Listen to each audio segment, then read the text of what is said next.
Hi friends, welcome to Shin's food court. ഞാനിന്ന് വന്നിട്ടുള്ളത് Onam special recipe palada pradhaman എങ്ങനെ തയ്യാറാക്കാമെന്നുള്ള വീഡിയോയുമായിട്ടാണ്. ഈ പായസത്തിൻ്റെ സ്വാദ് മറ്റുള്ള പായസങ്ങളിൽ നിന്നും മുന്നിട്ട് നിൽക്കുന്നത് കൊണ്ട് തന്നെ എത്ര കഴിച്ചാലും മതിയാകില്ല. ഇനി നമുക്ക് വീഡിയോയിലോട്ട് പോകാം. ആദ്യം തന്നെ ഞാനൊരു പാൻ അടുപ്പത്ത് വെച്ചിട്ടുണ്ട്. അതിലേക്ക് ലോങ് ലൈഫിൻ്റെ 1 ലിറ്റർ മിൽക്ക് ഒഴിച്ചു കൊടുക്കുന്നുണ്ട്. അത് നല്ലവണ്ണം ചൂടാകുന്നവരെ ഒന്ന് നമുക്ക് ഇളക്കി കൊടുക്കാം. പാൽ നന്നായി തിളച്ച് വരുമ്പോൾ നമ്മുടെ മെയിൻ ഇൻഗ്രീഡിയൻ്റായ അരിയട നമ്മൾ ചേർത്ത് കൊടുക്കേണ്ടതുണ്ട്. ബാംബിനോ രസ്മതി അരിയട 100 ഗ്രാം നേരത്തെ തന്നെ 15 മിനിറ്റ് മുമ്പ് തണുത്ത വെള്ളത്തിൽ കുതിർത്ത് വെച്ചിരുന്നു. സാധാരണ വെള്ളമാണ് കേട്ടോ. പിന്നീട് നമ്മൾ അത് കഴുകി അതിലേക്ക് 2 കപ്പ് തിളച്ച വെള്ളം ചേർത്ത് 5 മിനിറ്റ് കുതിർത്ത് വെക്കുന്നുണ്ട്. അങ്ങനെ നന്നായി കഴുകി വൃത്തിയാക്കിയ അരിയട നമ്മൾ പാലിലോട്ട് ചേർത്ത് കൊടുക്കുകയാണ്. ഇനി നമ്മൾ കൈവിടാതെ ഇളക്കി കൊടുക്കുന്നുണ്ട്. പാൽ തിളച്ച് വരുമ്പോൾ തീ മീഡിയം ഫ്ലെയിമിലോട്ട് നമ്മൾ ആക്കി കൊടുക്കണം, അല്ലെങ്കിൽ പെട്ടെന്ന് അടിയിൽ പിടിക്കാൻ ചാൻസ് ഉണ്ട്.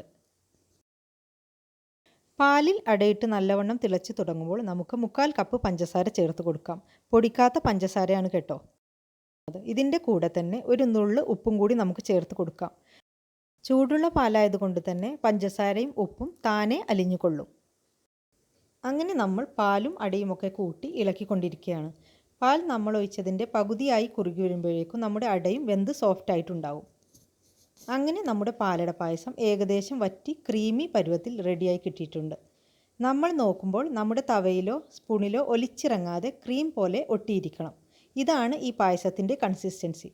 നമുക്ക് ഈ കൺസിസ്റ്റൻസിയിൽ പാലട തയ്യാറായി കിട്ടിയിട്ടുണ്ട്.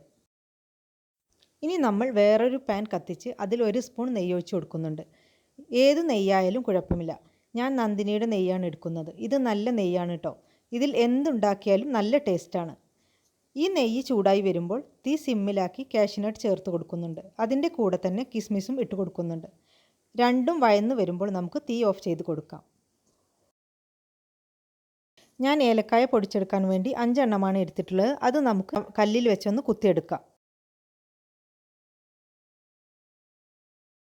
ഇനി പാകമായി വന്ന പായസത്തിലോട്ട് നമ്മൾ നേരത്തെ പൊടിച്ചു വെച്ച ഏലക്കായ ചേർത്ത് കൊടുക്കാം. ഏലക്കായ ചേർത്ത് കൊടുത്തോടുകൂടി തന്നെ നമ്മുടെ പായസത്തിന് നല്ലൊരു മണം നമുക്ക് കിട്ടിയിട്ടുണ്ട്. ഇനി നമ്മൾ വഴറ്റിയെടുത്ത കാഷ്യൂവും കിസ്മിസും നമുക്ക് പായസത്തിലോട്ട് ഇട്ട് കൊടുക്കാം. ഇനി നമുക്ക് ഇതെല്ലാം കൂടി ഒന്ന് പതിയെ ഇളക്കി കൊടുക്കാം.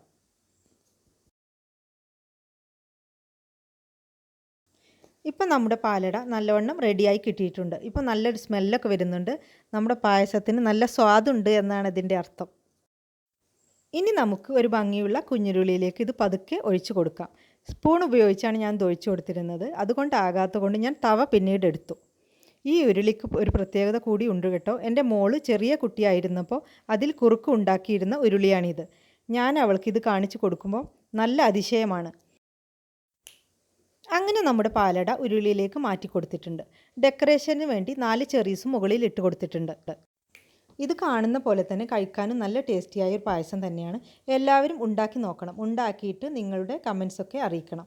ഫ്രണ്ട്സിനും ഫാമിലിക്കുമൊക്കെ ഷെയർ ചെയ്യണം. അപ്പോൾ നിങ്ങൾക്ക് എല്ലാവർക്കും ഈ വീഡിയോ ഇഷ്ടമായി എന്ന് കരുതുന്നു. ഇഷ്ടമായെങ്കിൽ ലൈക്ക് ചെയ്യാനും ഷെയർ ചെയ്യാനും സബ്സ്ക്രൈബ് ചെയ്യാനും മറക്കരുത്. ഇനി നെക്സ്റ്റ് വീഡിയോയുമായി കാണുന്നവരെ signing off from Shins food court.